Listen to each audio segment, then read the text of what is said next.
tiga pesan Sayyidina Ali yang dikutip dalam kitab Nashihul Ibad karangan Syekh Nawawi. Ada tiga pesan untuk kita semua dalam memasuki tahun baru Hijriah 1445.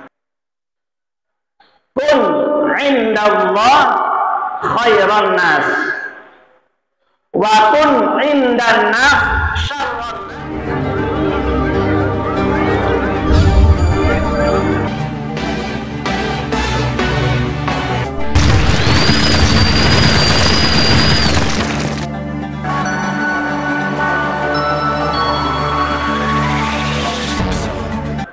Assalamualaikum warahmatullahi wabarakatuh.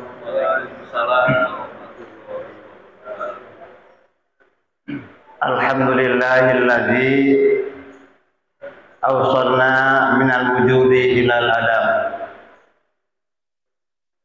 Wassalatu wassalamu ala sayyidina Muhammadinil kiram wa ala alihi wa ashabihi dawil anam, amma ba'du. Faqad qala Allah ta'ala fil Qur'anil Karim wa huwa asdaqul qailin. A'udzu billahi minasy syaithanir rajim. Bismillahirrahmanirrahim. Qala Nabi sallallahu alaihi wasallam, man salaka thariqan yaltamisu fihi ilman sahadallahu thariqan ilal jannah. Ma'asyiral muslimin rahimakumullah, jamaah Masjid Al-Mu'min yang saya hormati dan saya muliakan. Fa insyaallah kita semua yang hadir di sini termasuk orang yang mendapatkan kenikmatan dari Allah dan mendapatkan kemuliaan dari Allah. Terlebih kita semua dapat mendapatkan ampunan dari Allah Subhanahu wa ta'ala. Ya, para jamaah sekalian, akhir-akhir ini kita dikejutkan dengan berita dari Arab Saudi, di mana setiap 4 tahun sekali begitu selesai penyelenggaraan ibadah haji, itu jenazah yang sudah 4 tahun itu biasanya dibongkar. Biasanya yang sudah tinggal tulang belulang itu diambil, karena nanti tahun baru, tahun depan itu akan diganti dengan jenazah yang baru lagi. Ini menarik, dari berita tersebut ada jenazah yang begitu kemarin ini dibongkar, jenazah itu masih utuh, termasuk kain kafannya yang masih utuh. Jangankan kulit, daging, dan tulang belulangnya, bahkan sampai kainnya pun itu masih utuh. Itu salah satu contoh yang Allah tunjukkan kepada kita semuanya yang masih bisa menyaksikan tanda-tanda atau ciri orang-orang yang soleh. Siapa beliau yang kemarin itu jenazahnya masih utuh? Kita cukup kenal, kita cukup tahu, seorang ulama dari Indonesia ternyata. Siapa beliau? Adalah Kiai Haji Maimun Jubair. Yang kita kenal adalah Mbah Mun. Masya Allah. Begitu dibongkar, jenazah Mbah Mun itu masih utuh. Maka dengan kebiasaan dan tradisi di Arab Saudi, apabila itu jenazah dibongkar kalau yang sudah jadi tulang belulang maka itu akan diangkat, entah dipindahkan kemana. Tapi kalau yang masih utuh jenazahnya maka tidak jadi dipindahkan dan tidak jadi dibongkar. Itu salah satu contoh orang soleh. Sebelum Mbah Maimun Zubair atau Mbah Mun, terlebih dahulu ada seorang ulama juga yang cukup terkenal, banyak karangan-karangan kitabnya yang dipakai khususnya oleh orang-orang Indonesia, bahkan seluruh negara pakai kitabnya, yang dikenal oleh kita. Ini karena saya orang Banten jadi nggak ada salahnya kita. Orang Serang, beliau seorang ulama dan bahkan beliau termasuk waliullah. Ada seorang ulama bahkan waliullah yang pengarang kitab, begitu dibongkar jenazahnya juga masih utuh. Kiai Syekh Nawawi. Syekh Nawawi, beliau lahir di Kampung Tanara, ya, Kecamatan Tirtayasa, Kabupaten Serang, sekabupaten sama saya, kabupatennya sama, beda kecamatan. Seorang ulama, Syekh Nawawi Tanara, ya, begitu dibongkar, ya, kuburannya beliau juga masih utuh. Bayangkan. Masyaallah muslimin rahimakumullah, dalam salah satu kitab karangan Syekh Nawawi Tanara rahimahullah, termasuk dalam kitab tersebut di mana Sayyidina Ali karramallahu wajah berpesan, ya, dalam kitab tersebut ada 3 pesan Sayyidina Ali yang dikutip dalam kitab Nashihul Ibad karangan Syekh Nawawi.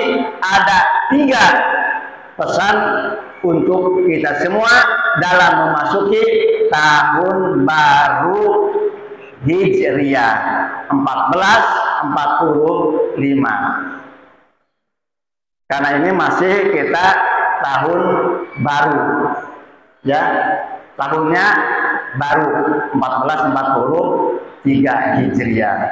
Apa pesan Sayyidina Ali ketika memasuki tahun baru?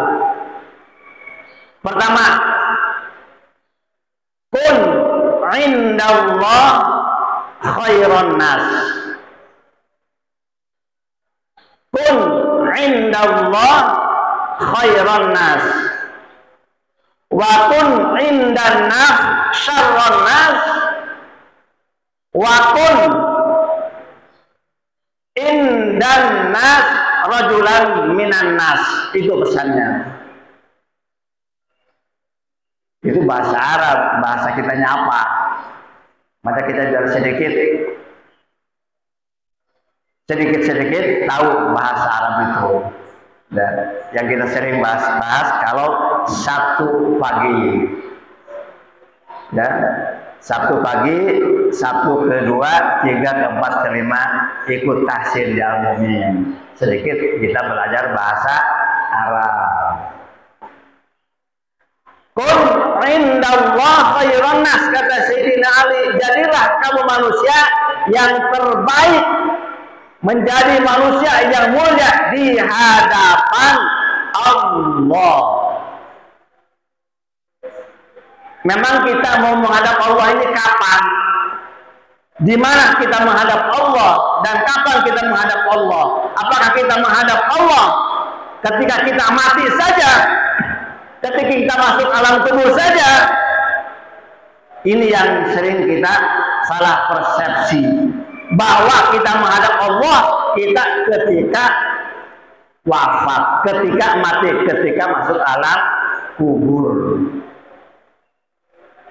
Padahal setiap saat tidak terlepas kita dari hadapan Allah. Saat ini, detik ini, kita ini sedang menghadap Allah. Jangan katakan nanti ketika kita menghadap Allah. Bukan ketika nanti, sekarang ini kita sedang menghadap Allah. Ketika kita sudah menghadap kiblat, ketika iqamah dikumandangkan, itu kita sedang siap-siap untuk menghadap Allah dengan sholat lima waktunya. Maka kata Sayyidina Ali, kun indallah khairan nas. Jadilah kamu manusia di hadapan Allah menjadi manusia sebaik-baiknya, menjadi manusia yang mulia. Artinya, kalau kita menghadap Allah setiap saat, setiap detik, jangan pernah lengah, jangan pernah lupa, jangan pernah lalai. Kita ini diawasi Allah, kita ini sedang di hadapan Allah. Sering kita dengar bahwa Allah itu lebih dekat daripada ulat leher. Innallaha ma'ana. Di mana ada kamu, di situ ada Allah. Berarti Allah bersama kita. Bukan kita menghadap Allah ketika kita mati. Bukan kita menghadap Allah kita masuk surga. Saat ini, detik ini, kita sedang sama-sama menghadap Allah. Maka jadilah kamu manusia yang mulia, yang baik di hadapan Allah. Insya Allah kalau kita selalu ingat pesan Sayyidina Ali tersebut, maka kita tidak pernah lagi untuk berkata dusta, berbohong, berbuat curang, atau mencuri, atau korupsi dan sebagainya. Karena kita selalu diawasi Allah. Karena Allah selalu bersama-sama kita. Maka dalam sholat, ya, yang kalau kita baca apa? Doa iftitah. Ya, selain Allah membaik-baik, ada yang baca ada iftitahnya Allahu akbar kabira walhamdulillahi katsira wa subhanallahi wa wasila wajjahtu wajhiya lilladzi fatara as-samawati wal arda hanifan musliman wa ma ana minal musyrikin inna sholati wa nusuki wa mahyaya wa mamati. Sesungguhnya sholatku, ibadahku, hidupku dan matiku lillahi rabbil alamin. Kapan lillahi? Bukan nanti, sekarang ini kita lillahi rabbil alamin. Hanya untuk Allah. Itu janji kita kepada Allah. Ini yang sedikit kita robah persepsi kita. Jangan menghadap Allah itu ketika nanti, sekarang ini. Kita sedang menghadap Allah. Kita sedang bersama Allah. Kalau kita selalu ingat bersama Allah, disertai Allah, Allah itu lebih dekat daripada dengan kita, maka insya Allah kita tidak akan pernah berbuat maksiat di hadapan Allah. Maka salah satu kalau kita punya sholat yang khusyuk, hadirkan Allah. Ketika Allahu Akbar, di samping kanan, samping kiri, di atas, bawah, belakang, depan itu adalah Allah bersama kita. Sholat kita sedang diawasi Allah. Sholat kita sedang berhadapan dengan Allah. Kita sholat sedang berkomunikasi dengan Allah. Maka akhirnya kita iyyaka na'budu wa iyyaka nasta'in. Karena kalimatnya begitu. Iyyaka, hanya kepada Engkau na'budu, aku menyembah. Wa iyyaka nasta'in, dan hanya kepada Engkau aku mohon pertolongan. Hayati. Iyyaka na'budu wa iyyaka nasta'in. Jangan asal nyambung. Budua, kanas, enggak ada. Salah satu. Pertama, kun indallah khairan nas. Jadilah kamu manusia yang baik, terbaik, mulia di hadapan Allah. Yang kita persembahkan kehidupan kita sehari-hari, baik itu perilaku, ucapan dan tindakan, sholat, ibadah dan sebagainya, maka yang terbaik untuk Allah. Makanya kenapa kita sebelum sholat berwudu dulu, sucikan dulu, bersihkan dulu, dari mulai ujung kepala sampai ujung kaki kita cuci, supaya kita tidak ada kotoran, supaya kita tidak ada najis, karena kita menghadap Allah. Itu salah satu kita menghadap Allah yang terbaik. Kenapa kalau kita bersolat pilih pakaian yang terbaik, bukan yang terbagus? Yang terbaik itu yang bersih dan yang suci. Syukur-syukur kalau yang terbagus. Ya, jangan sampai insya Allah sholat bukan nih pakai training, ya, bawah training pemainnya, itu tidak apa namanya, tidak pas gitu, atau tidak sopan. Bukan berarti sholat harus pakai gamis terus, enggak juga. Pakai celana panjang boleh. Qul indallah khairan nas. Jadilah kamu manusia yang baik di hadapan Allah. Yang kedua, kun indan nas syarron nas. Kedua, pesan Sayyidina yang kedua adalah kun indan nas syarron nas.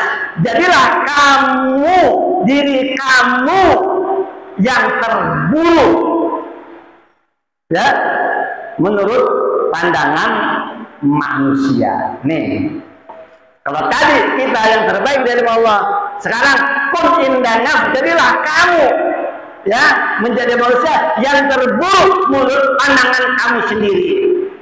Artinya di situ jangan kita merasa diri kita ini paling wah, paling hebat, ibadahnya paling bagus dan lain sebagainya. Maka anggaplah diri kita ini manusia yang paling buruk, manusia yang paling hina, manusia yang paling nista, supaya tidak ada kesombongan pada diri kita.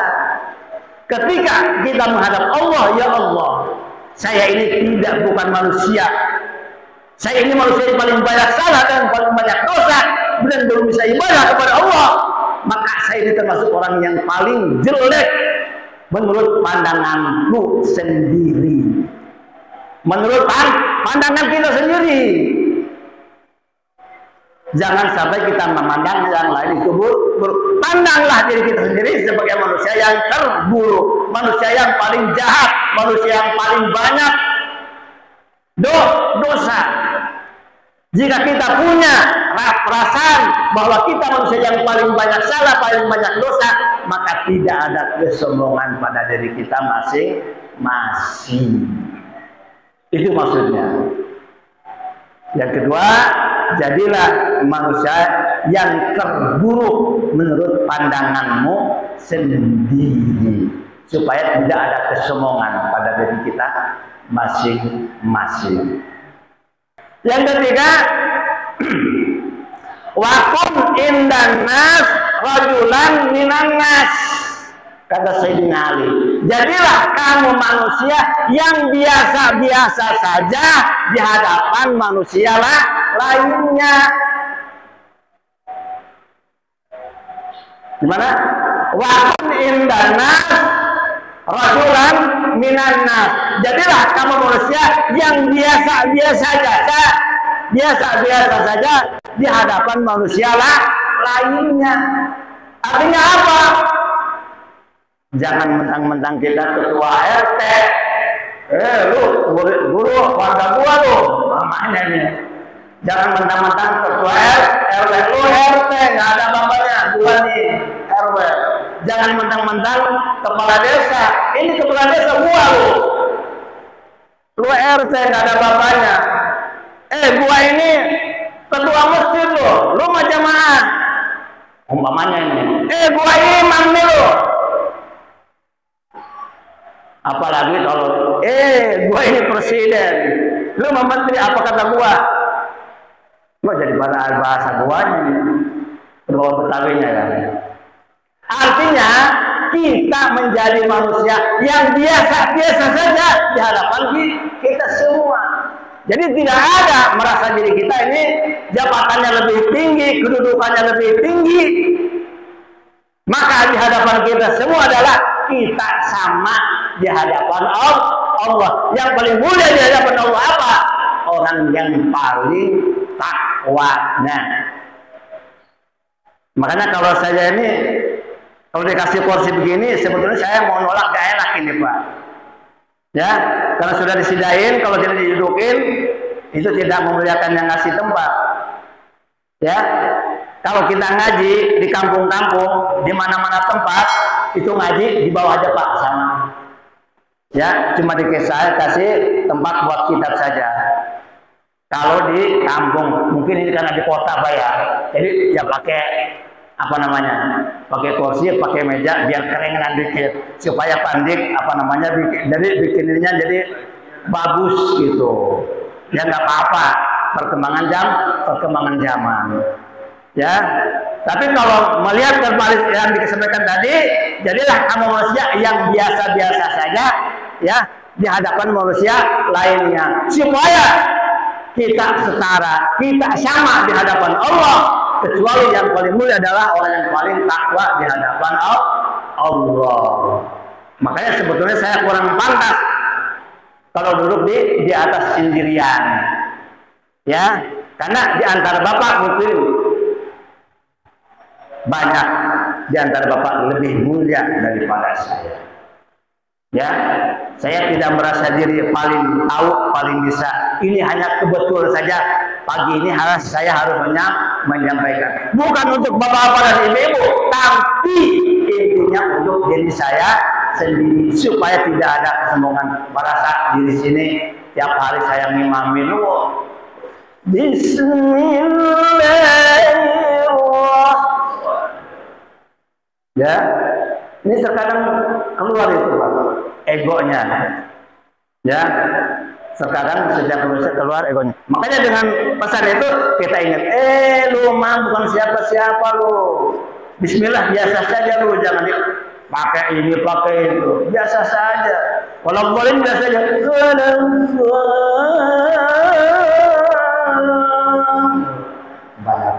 Lebay. Jadi supaya kita manusia biasa saja. Masyaallah muslimin rahimahullah. Berarti kalau sudah 3 sudah dong. Belum sampai suruh Bismillah tadi. Bismillah. Bapak Ibu hadirin sekalian, lafaz bismillah pertama yang kita paham, kita tahu, sering dengar bahwa Al-Fatihah adalah surat pembuka. Bismillah surat pembuka. Nama juga Al-Fatihah. Alfa itu pembukaan. Maka di mana-mana acara, di mana-mana ada penyelenggaraan, pasti kita awali dengan baca Bismillahirrahmanirrahim. Walaupun tidak sampai walau minimal Bismillahirrahmanirrahim. Tergantung kita mau pakai irama apa. Pakai irama jaharka, irama ros, tergantung. Tapi kalau kita tahu irama-irama itu enak Pak.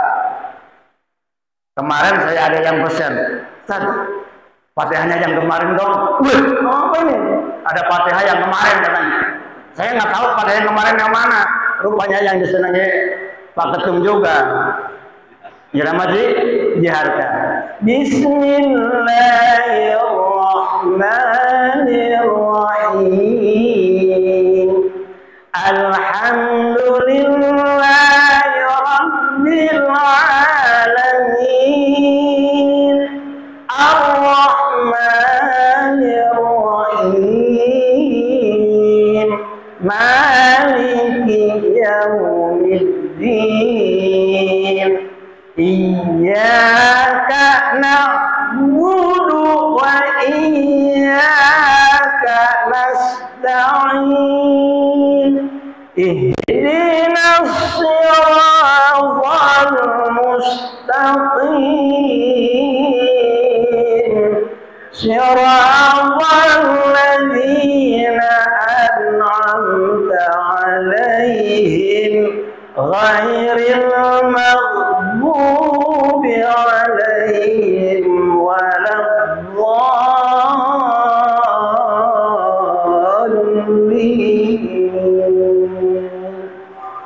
Enak apa enak? Ya, maka dalam baca Quran itu ya ada supaya orang senang, orang suka, ya. Ketika baca Fatihah juga jangan kayak orang-orang marah. Ya. Bismillahirrahmanirrahim. Alhamdulillahirrahmanirrahim. Ar-Rahmanirrahim. Maliki yaumiddin. Jamaah kabar semua. Tapi kalau yang tadi Bismillahirrahmanirrahim.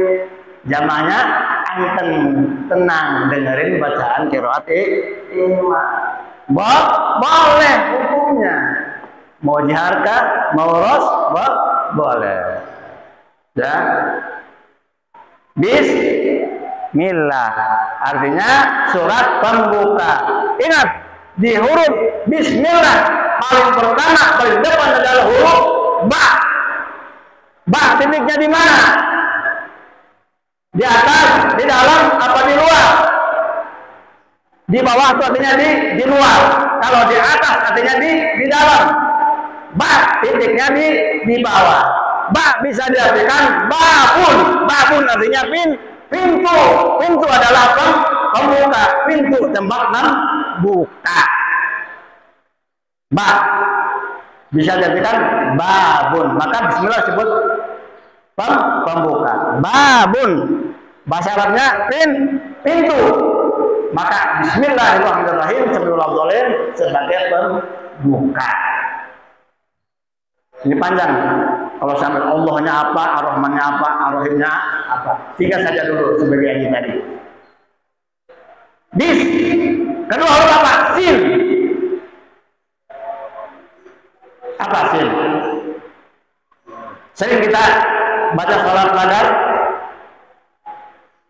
Salatullah salamullah ala rasulillah. Salatullah salamullah ala Yasin habibillah.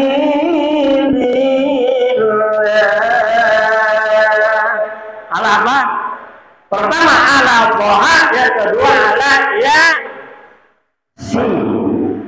Dalam bismillah ada huruf sin, ba, sin, mim. Berarti sin siapa? Toha nama siapa? Sin nama siapa? Ala Yasin. Pertama, Rasulillah, utusan Allah. Yasin habibillah, kekasih Allah. Paham ya? Toha itu siapa? Sin itu siapa? Di situ ada ba, ada sin. Maka setiap awal ibadah apa saja sebelum depan Allah, sebelum marifat kepada Allah, sebelum mengabdi Allah, kita harus mengetahui dulu siapa utusan Allah, siapa utusan Allah Nabi kita Muhammad sallallahu alaihi wasallam. Ibadah semuanya tidak ujug-ujug langsung ke menghadap Allah. Semuanya ibadah diawali dengan kita menyebut dulu Nabi kita Muhammad sallallahu alaihi wasallam. Ibadah apa yang tidak baca sholawat? Tidak sah semuanya. Ibadah semuanya harus pakai sholawat. Baca sholawat kepada Nabi. Sholat, baca sholawat ya? Baca sholawat. Baca doa, sholawat dulu. Termasuk khutbah. harus disertakan baca salawat kepada Nabi kita Muhammad SAW. Huruf mim diartikan ma'rifatullah. Apa arti ma'rifatullah? Mengetahui Allah. Ya, mimnya ma'rifatullah. Tidak ujung-ujung kita sholat menghadap Allah, tapi Allahnya nggak tahu di mana Allahnya, siapa Allahnya. Pantesan sholat tidak khusyuk karena kita tidak tahu Allah. Ya, bahkan dikatakan awal wajibin ala lisan ma'rifatullah bistiqani. Ya, yang pertama diwajibkan kepada seluruh manusia adalah mengetahui Allah dulu. Sebelum beribadah kepada Allah, tahu dulu Allah. Allah itu siapa? Dari mana itu Allah? Menyembah kepada siapa kita? Pantesan sholatnya tidak khusyuk karena kita tidak tahu Allah. Maka diawali pada istilah Bismi, dibuka dengan mengetahui siapa Nabi kita Muhammad. Minya ma'rifatullah, ma'rifat mengetahui Allah. Baru di situ Allah, Bismi Allah. Akan Bismi Allah Ar-Rahman Ar-Rahim, disambungkan jadi Bismillahirrahmanirrahim. Asal nama Ismi, bahkan tidak pakai bahasa nama. Ismun, nama. Ismi ditambahin bah Bismi Allah Ar-Rahman Ar-Rahim. Baru setelah ma'rifatu Allah, Allah di situ ada. Siapa Allah? Ar-Rahman dan Ar-Rahim. Ya, Allah itu maha pengasih dan maha penyayang. Yang pertama bismillah, Ar-Rahman Ar-Rahim. Yang ketiga diulangi, Alhamdulillahi Rabbil Alamin Ar-Rahmanir Rahim. Ulang lagi. Pertama disebut udah sebut Bismillahirrahmanirrahim. Ayat ketiga disebut lagi Ar-Rahmanir-Rahim. Artinya yang ketiga itu supaya kita menjadi manusia yang pengasih dan penyayang. Supaya sifat Allah itu menular kepada kita. Allah punya sifat Ar-Rahman Ar-Rahim, maka kita juga harus mengikuti menjadi manusia yang Ar-Rahman dan Ar-Rahim. Maka tidak ada kata-kata yang keluar dari mulut kita yang buruk, yang jahat, yang jelek kalau kita menjadi manusia yang Ar-Rahman dan Ar-Rahim. Tidak ada tindakan kita yang jahat, yang buruk, yang jelek kalau kita punya sifat Ar-Rahman dan Ar-Rahim. Para jamaah sekalian, sesuai dengan jadwal sampai syuruk supaya kita mendapatkan pagi ini pahala roh. Barang siapa orang yang dari subuh sampai syuruknya diisi dengan taklim, dengan pengajian, entah itu zikir, entah itu baca Quran, maka orang itu mendapatkan pahala roh. Kita bisa umroh tiap pagi, tiap hari, minimal kita bisa umroh tiap hari Ahad. Insyaallah Allah mencetak amal kita pagi hari ini, yang bersama-sama kita pagi hari ini, insya Allah kita kelak akan bersama-sama masuk surganya Allah bersama dengan Nabi kita Muhammad Sallallahu Alaihi Wasallam. Kita tutup sama-sama dengan khutbah majlis. Subhanakallahumma wa bihamdika asyhadu an la ilaha illa anta astaghfiruka wa atubu ilaik. Assalamualaikum warahmatullahi wabarakatuh.